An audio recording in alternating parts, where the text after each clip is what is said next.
Hey guys, what's going on? Adam from Atomolsonfitness, and another video coming at you. We're gonna give you some content today about building muscle mass. And I wanted to make a quick kind of video about this one in particular, just because we were in a class not that long ago, and one of my clients kind of jokingly said to another one in between their sets, it was like, oh, well, my trainer says that I don't really need to lift heavy weights. I just need to focus on, making sure that I'm feeling the muscle work.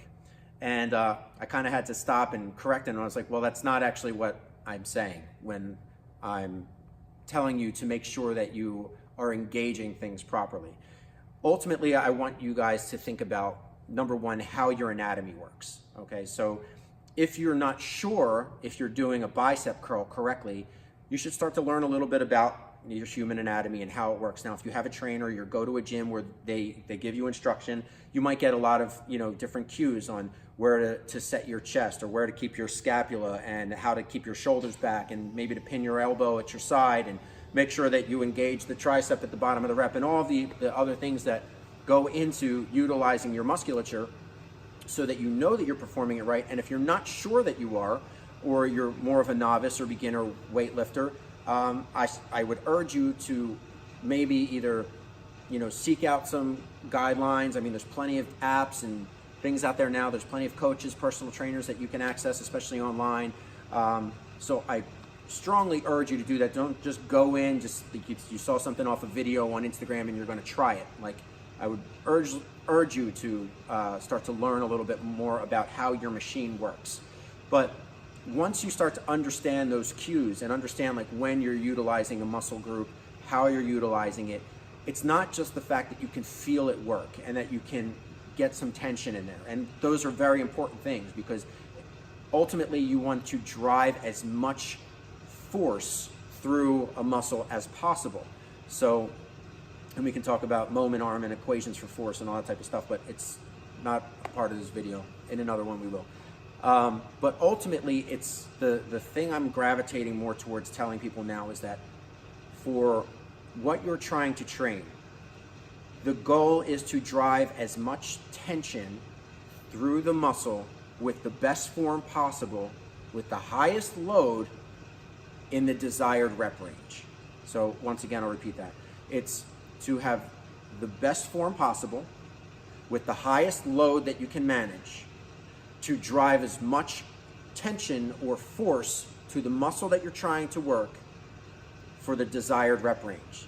So if you're only shooting for 5 to 8 reps, you want to choose a weight that's going to be challenging in that rep range. If you're failing at 5, you're failing at 6, you're failing at 8, that's a great rep range, assuming that you're keeping the absolute best form that you can to drive the most tension through that muscle. And there's going to be all levels of people that are training from novice to advanced, and with that you're going to find that there's going to be different cues and things that you need to focus on in order to develop. But ultimately, the thing that you really need to focus on is locking everything down and making sure that you're only training the thing that you want to be training, that you're actually feeling that thing work, and then you're able to execute the movement properly with the desired load, or with the highest load with the desired rep range.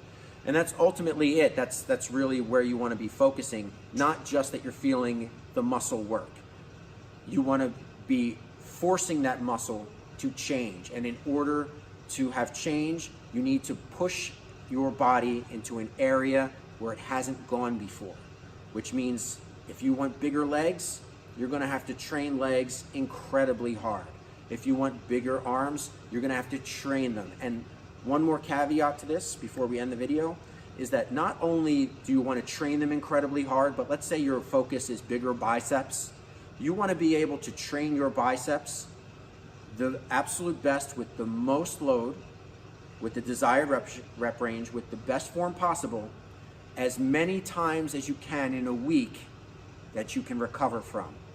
Okay, that's a very important part. Train them as many times as you can in a week that you can recover from. So if you're still sore, you're not fully recovered, let's say that takes you from Monday to Wednesday, and your arms are good by Thursday, hit them again. If you're trying to focus on bigger arms, then you need to drive more energy into those arms in order to get them to grow, assuming that, you know, the dietary components are all there as well.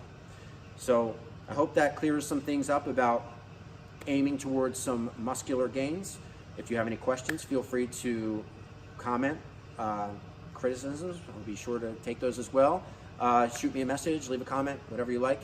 If you like this video, please like, share, subscribe, and I hope to see you guys again. Thanks for watching. Once again, I'm Adam from Atomolsonfitness, and I'll see you guys soon.